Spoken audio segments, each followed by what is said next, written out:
Hello, my name is Chrissy Champagne, and you are listening to Residue, a true crime podcast dedicated to keeping you paranoid. You are listening to episode 50, titled Murder on Halloween, the story of Tiffany James.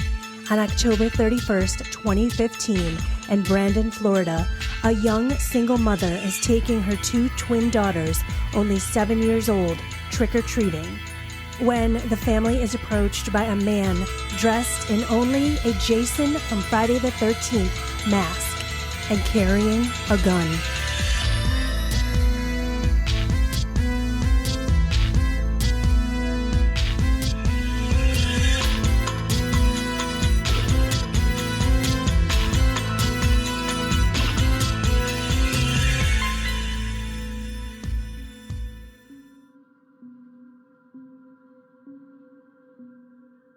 It is October 31st, 2015. It is after 11 p.m. and a young woman has just settled in, gotten her cozy PJs on. She's made some popcorn. She has finished handing out candy to the children.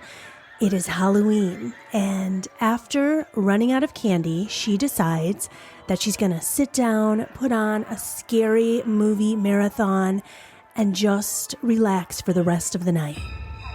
As she settles in, she hears a loud pop, and then her door just flings open.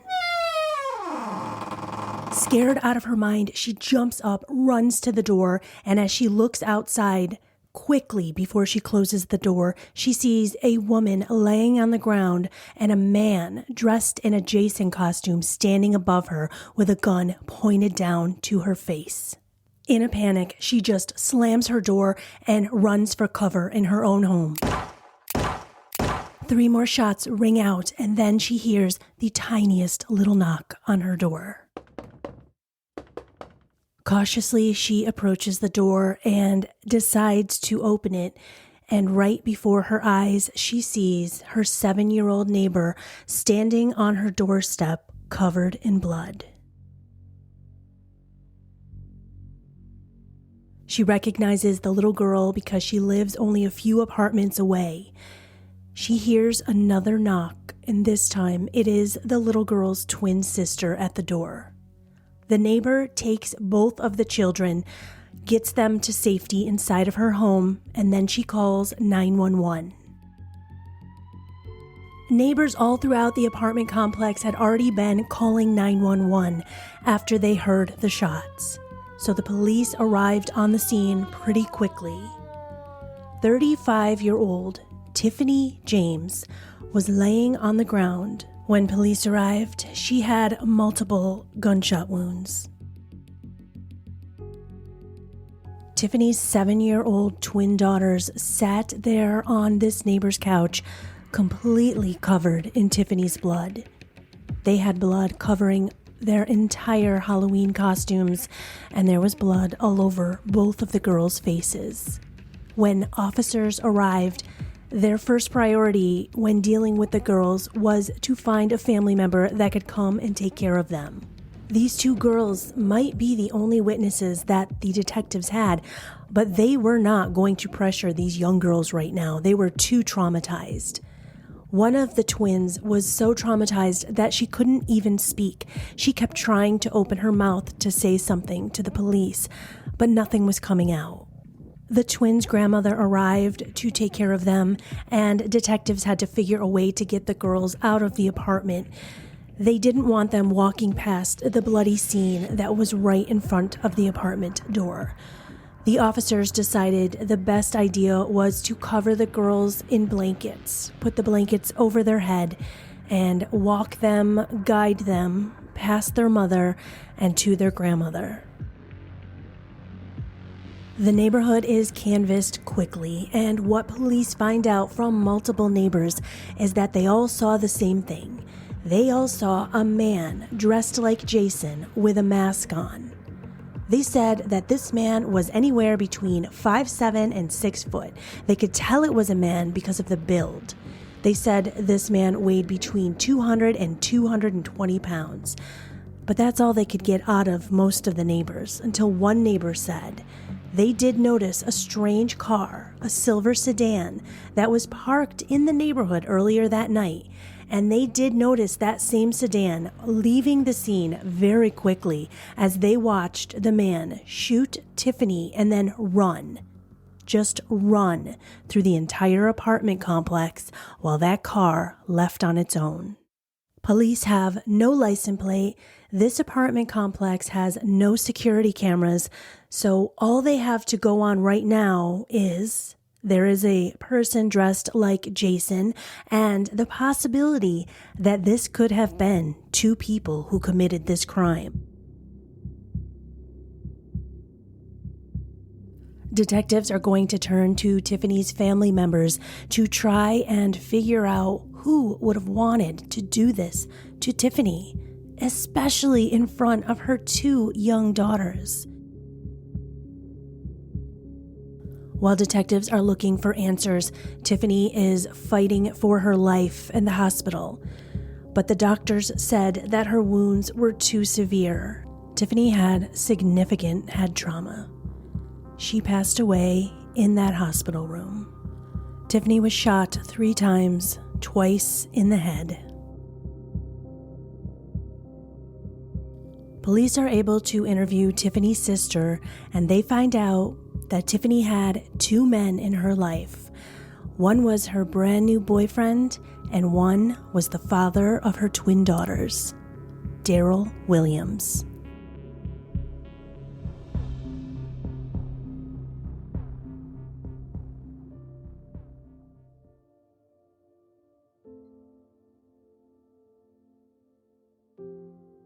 Tiffany James was born August 18, 1980. Her brother, Darrell Humphrey, says that Tiffany had a hard life. She grew up in Tampa, and she was raised by her aunt in her teenage years.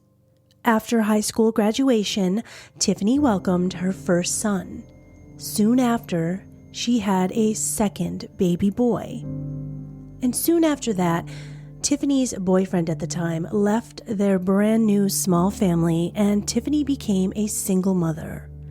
Her brother says that Tiffany worked hard at being a mom. It was her greatest achievement. Tiffany had a hard life growing up, and she did not want her children to ever experience that.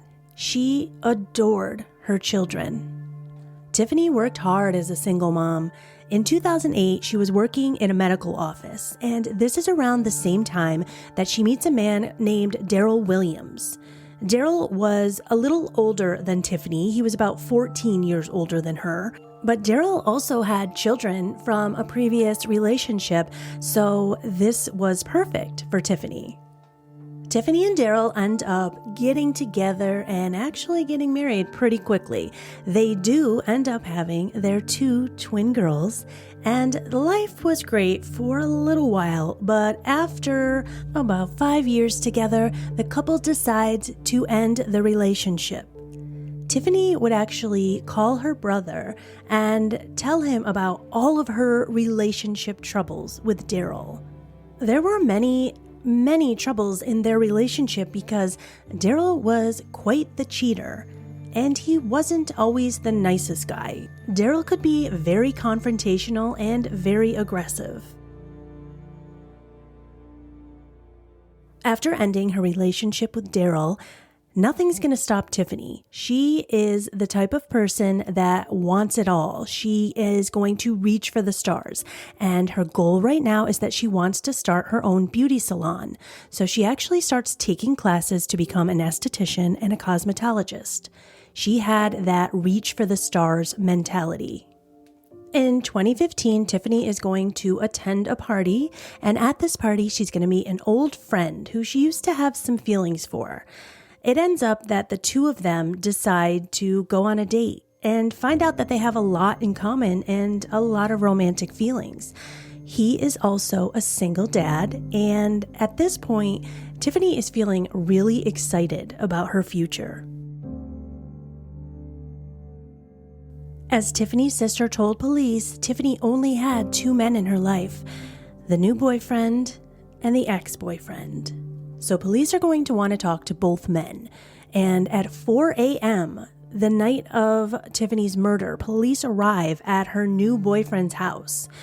They pull up to his house, and what they see is this new boyfriend just standing in his garage, pacing back and forth. The garage light is on. He has his truck parked in the driveway, and he knew that they were coming there to speak to him. He was standing in his garage, but he also had a gun on him. And he warned the police right away, listen, I have a gun. It is in the garage with me. I have this gun because I am trying to protect my family right now. This man is in a state of shock. Police say that they could tell that he was scared, he was stressed, and he was defensive. He didn't feel safe. They said that they immediately knew that this man had nothing to do with Tiffany's murder. He starts to tell them what happened the night Tiffany was murdered. He tells them that they all took their children together trick-or-treating and then retreated to their own homes to go home and change. The plan was for Tiffany to come back to his house and then they would all hang out together. Tiffany never showed up. It wasn't long before Tiffany's family called her new boyfriend and gave him the horrible news. He said that Tiffany had been having so many problems with her ex-boyfriend, Daryl, that even now he was having problems with Daryl. He said that Daryl had actually been following him around. He noticed that Daryl would drive this SUV, and in the SUV, on the rearview mirror, there would be hanging a Jason mask. This SUV followed Tiffany's new boyfriend all over town all the time, so he was pretty frightened. After hearing the news about Tiffany, he was convinced that Daryl did it and that Daryl was on his way over to his house. So he had been up all night, standing in his garage with his gun, protecting his family. The day before Tiffany's murder, the day before Halloween, Daryl and Tiffany were in court to end a custody battle that had been going on for months. This day in court, the judge awarded Tiffany full custody of both girls. He also awarded her child support. Now, police don't have concrete evidence, but they have evidence. So they are going to go find Daryl Williams.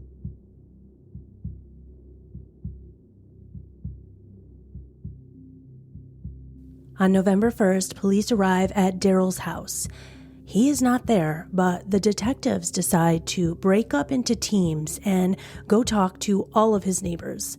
They're going to ask all of the neighbors what kind of cars Daryl usually has in his driveway. Because remember, they are still looking for this silver sedan that the neighbors said they noticed the night of Tiffany's murder. But according to Tiffany's new boyfriend, Daryl drives a black SUV with tinted windows. The police did not find that SUV in the driveway, but they did find a green sedan and a gold sedan. After talking to many of the neighbors, none of them mention a silver sedan.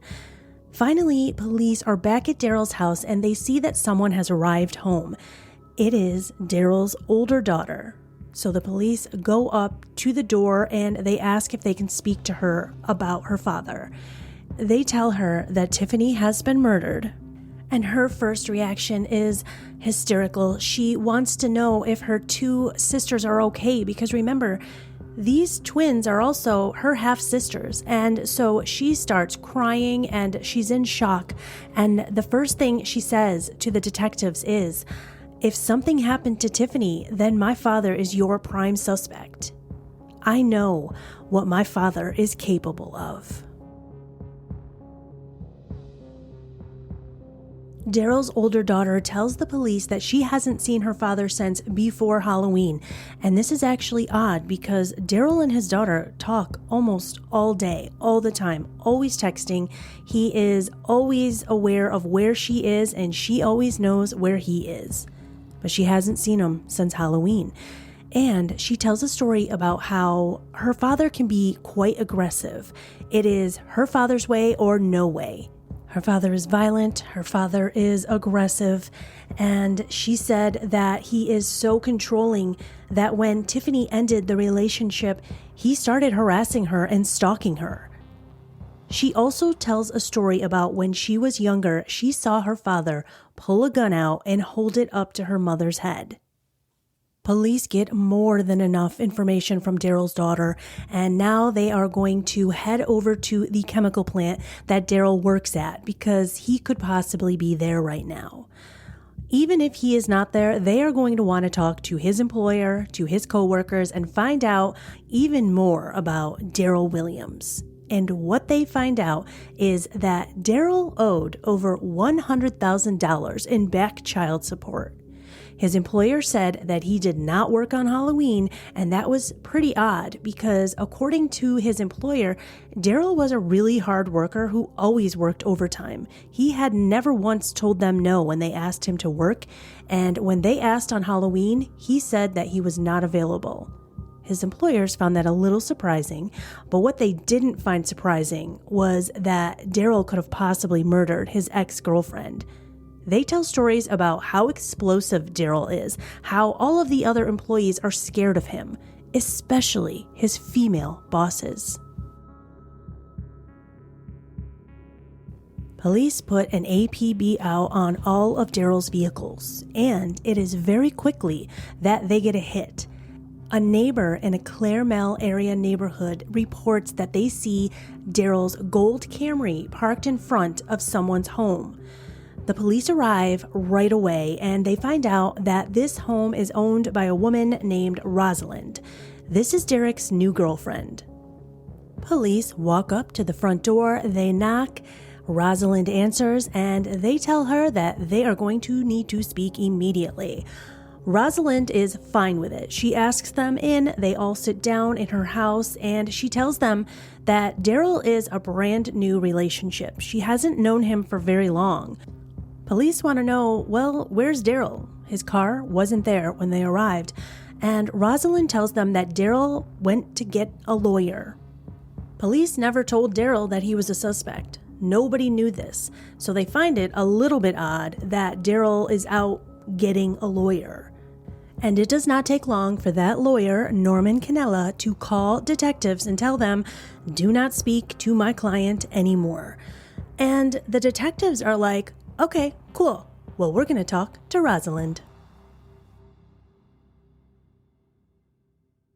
And Rosalind is going to tell a story unlike any of the other stories heard about Daryl. She is going to say that Daryl is lovely.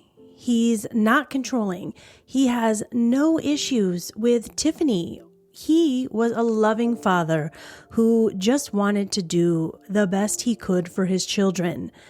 The police then ask Rosalind, where were you on Halloween? And she says that her and Daryl, they were together all night. In fact, Daryl worked until about 7 o'clock. He showed up at Rosalind's house. They handed out candy, and then they sat on the porch and they watched all the trick-or-treaters while they had a beer together. She says that Daryl was exhausted. He just wanted to go to bed. And around 10 o'clock, he went to bed, and she ended up leaving the house. She says that she went to go grocery shopping and run some errands at 10 p.m. on Halloween night. She says when she got back, it wasn't until around 1 a.m. And Daryl was still there at 1 a.m. So in her opinion, he had been there all night, just sleeping, while she went grocery shopping at 10 p.m. and came home at 1 a.m. Now we know that she is lying. Police know that she is lying, and they decide, you know what, we're going to have to either prove or disprove her story because none of it makes sense.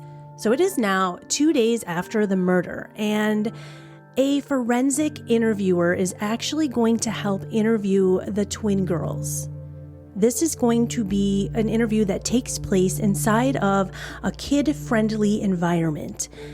It's a really difficult thing to interview these two children because they are still traumatized from what they saw only 2 days prior to this.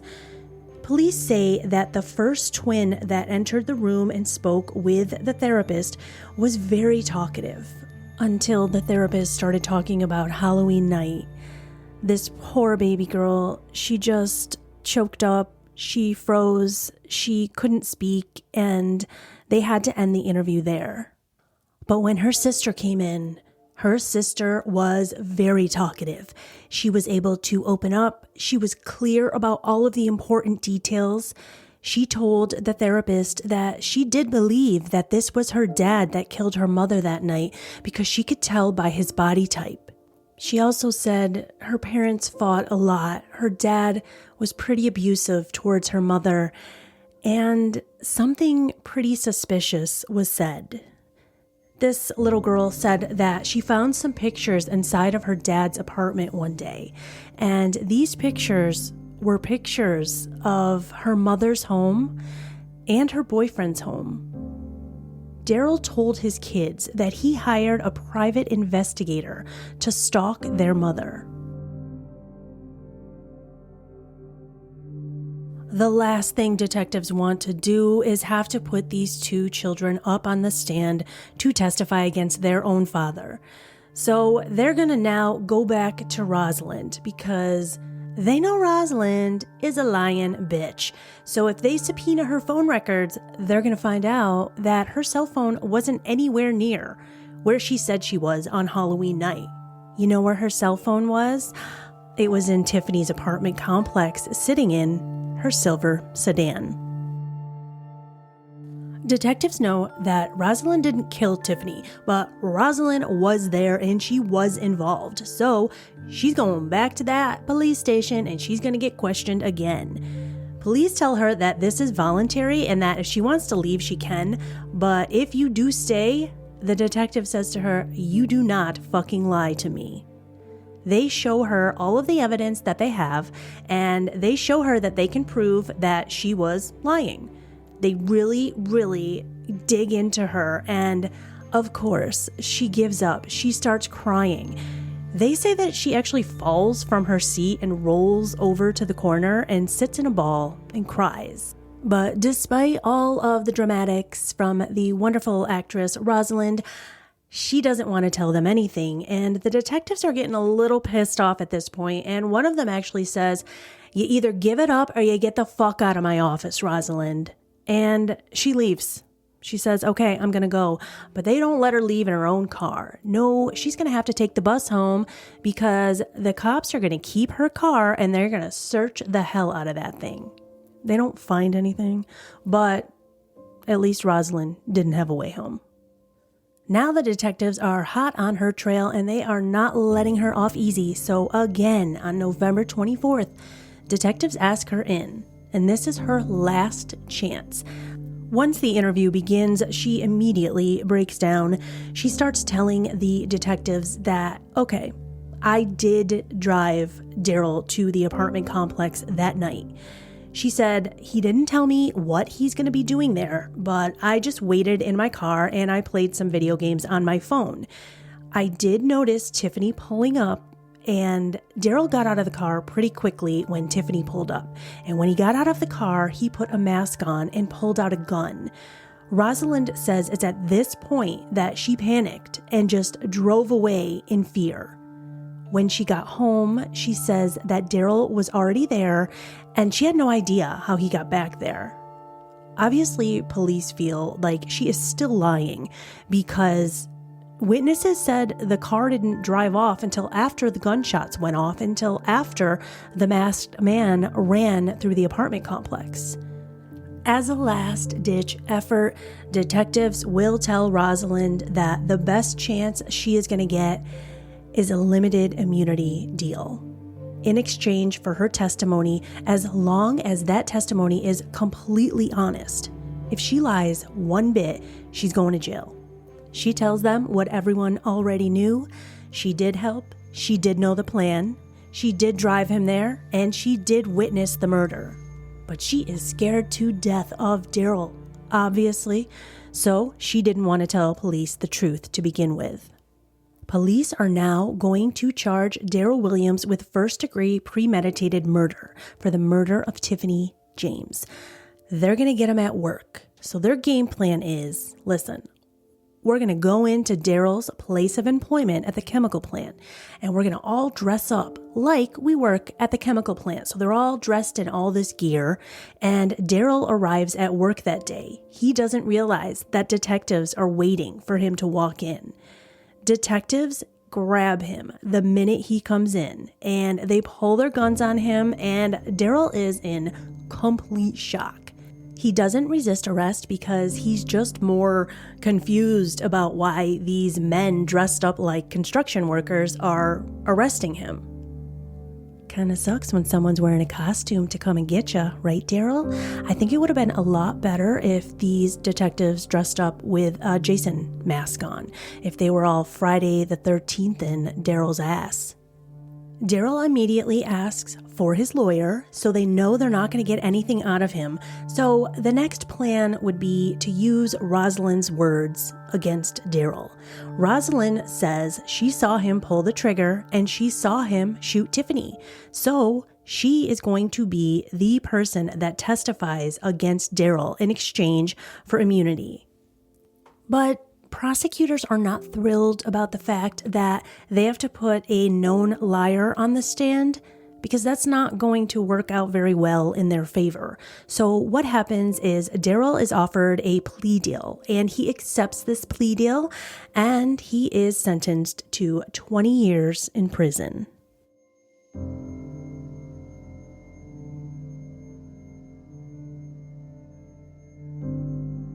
Needless to say, Tiffany's family is severely disappointed. Daryl never had to say why he did this as a part of his plea deal, but a fellow inmate came forward and told police that Daryl told him in the jail cell that if he can't have Tiffany, nobody can. Daryl Williams is scheduled for release in the year 2035. Rosalind remains a free woman. Halloween can be a fun, freeing, full of joy night where people get to dress up as their favorite scary characters, their favorite movie characters, pop culture icons, celebrate with friends, celebrate with their children. It's something that most people look forward to every year. When you are young, Halloween is supposed to be a night that you can create amazing memories. Tiffany James' family and friends are now just left with the most horrific memories for Halloween. Tiffany's brother says, Halloween is the worst day of the year. Thank you so much for listening to this week's episode of Residue. You know that I appreciate you all so much. Residue is created, hosted, written, researched, produced, and edited by Chrissy Champagne. That's me. You can find Residue on Instagram and TikTok at Residue Podcast, and then Facebook at Residue, a true crime podcast.